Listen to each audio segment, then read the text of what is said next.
So here are a couple little things that you might want to know about your settings tab or settings app. If you go into your settings, this is where you basically control the things that happen with your iPad. Of course, you have your Wi-Fi and you can turn it on or off. You have your notification center where you just determine how you want your notifications to pop up, and also which apps you want to have notifications from. Usually when you first open an app for the first time, it'll ask you, do you want to have notifications or not? So it's totally up to you if that's what you want. Under the General tab, this is where you would do a software update. So it'll ask you, it'll check for updates, and it will tell you which updates are available.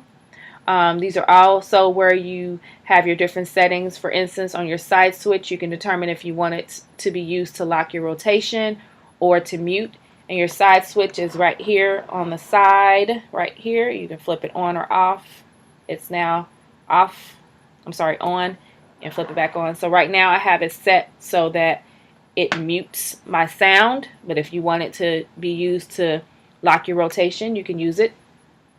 You also go here to check your usage. So if you feel like your iPad is running out of space, or you get that message that your iPad is running out of space or running slow or having issues, you can actually go here to your usage to see what your total storage is left. So it tells you how much you have available and how much you have used, and it also lets you know some more information about your iPad. You can also determine if you want it to be auto locked, and you can determine how many minutes you want to set it for.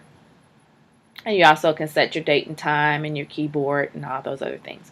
You can also reset your iPad if for some reason it's lost or stolen, or if it's just not working properly, you just want to restore it back to its original settings, you can do that from here too. You also have a privacy section.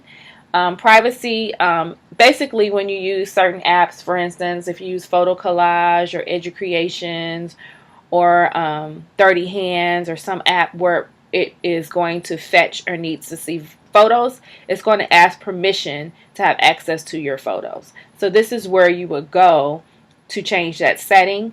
So for instance, when the app first opens and asks you can have access to your photos, if for some reason you hit no by mistake and you really wanted to hit yes, you can go here to your privacy, click photos, and these apps actually are listed to show which ones are going to need access to your photos. So you can turn it on or off by just flipping the switch to turn it on or off.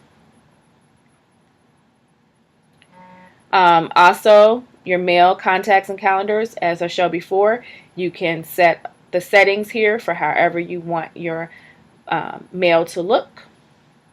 You can also set the settings for the rest of these apps as well, right in this screen.